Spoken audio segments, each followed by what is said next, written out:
Hi all, എൻ്റെ പേര് അശ്വതി.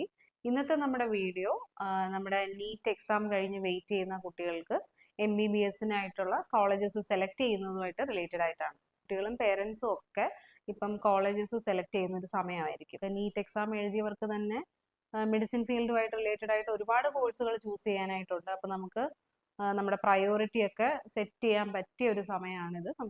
നമുക്ക് വീട്ടിലിരുന്ന് തന്നെ നമുക്ക് വെബ്സൈറ്റിലൂടെ നമുക്ക് സെലക്ട് ചെയ്യാം ഏത് കോളേജസ് വേണം. ഇപ്പം ഇന്ത്യക്ക് അകത്തുള്ള ഗവൺമെന്റ് കോളേജസിലും പ്രൈവറ്റ് കോളേജസും ഒക്കെ സെലക്ട് ചെയ്യുവാണെങ്കിൽ അതിനകത്ത് ഏത് കോളേജ് വേണം, ഏത് സ്റ്റേറ്റിൽ വേണം സെലക്ട് ചെയ്യാൻ, നമ്മളെ കൊണ്ട് പറ്റുന്ന അഫോർഡബിൾ ആയിട്ടുള്ള ഫീസ് ആണോ, അതൊക്കെ നമുക്ക് ചെക്ക് ചെയ്യാനുള്ള ഒരു സമയമാണിത്.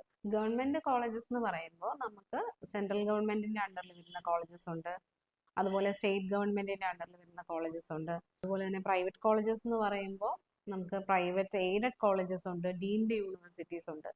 NMC പുറത്തുവിട്ട കണക്കനുസരിച്ച് നമുക്ക് ഇന്ത്യയിൽ 612 മെഡിക്കൽ കോളേജുകളിലായിട്ട് 1,00,000-ലധികം MBBS and BDS seats available ആണ്.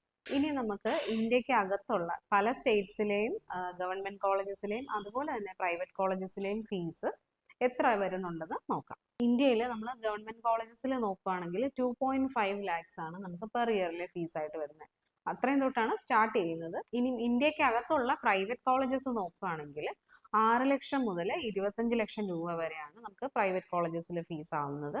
ഇനി ഡീംഡ് യൂണിവേഴ്സിറ്റിയിൽ നോക്കുകയാണെങ്കിൽ 25 to 26 ആണ് നമുക്ക് പെർ ഇയർ ഫീസ് ആകുന്നത്. ഇനി ഇന്ത്യയിലെ ഓപ്പൺ കോട്ട സീറ്റുകളിലെ ഫീസിനെ കുറിച്ച് നമുക്ക് നോക്കാം. ഓപ്പൺ കോട്ട സീറ്റ് എന്ന് പറയുമ്പോൾ മറ്റ് സംസ്ഥാനത്തുള്ള ഒരു കുട്ടിക്ക് ആ സംസ്ഥാനത്ത് വന്ന് പഠിക്കുമ്പോൾ എത്ര ഫീസ് ആകുന്നുണ്ട് എന്നുള്ളതാണ്.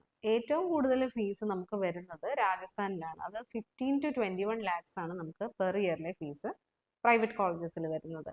ഇനി നമുക്ക് ബാംഗ്ലൂർ നമ്മുടെ ഓപ്പൺ സീറ്റിലെ പ്രൈവറ്റ് കോളേജസിൽ ഓപ്പൺ കോട്ടയിൽ വരുന്ന ബാംഗ്ലൂർ ഉള്ള കോളേജസിന്റെ ഫീസ് നോക്കുകയാണെങ്കിൽ 10.5 lakhs വരെ വരുന്നുണ്ട് പെർ ഇയർ ഫീസ്.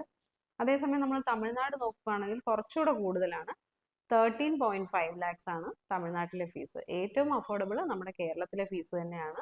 അത് നമുക്കൊരു 7 to 8 lakhs വരെ ആകുന്നുണ്ട്. ഇനി MBBS അഡ്മിഷനുമായിട്ട് ബന്ധപ്പെട്ട നിങ്ങളുടെ എന്ത് സംശയങ്ങളാണെങ്കിലും, അതായത് കോളേജ് സെലക്ട് ചെയ്യുന്ന കാര്യമാണെങ്കിലും, ലോക്കൽ അഡ്മിഷൻ ഇന്ത്യക്ക് അകത്തുള്ള കോളേജസിന്റെ അഫിലിയേഷനെ പറ്റിയുള്ള സംശയങ്ങളാണെങ്കിലും, അതുപോലെ തന്നെ എബ്രോഡ് നിങ്ങൾ പഠിക്കാൻ ആഗ്രഹിക്കുന്നുവെങ്കിൽ അത്തരം യൂണിവേഴ്സിറ്റീസിനെ പറ്റിയുള്ള ഇൻഫർമേഷന് വേണ്ടിയിട്ടാണെങ്കിലും താഴെ കാണുന്ന ഞങ്ങളുടെ നമ്പറിൽ കോൺടാക്ട് ചെയ്യാവുന്നതാണ്.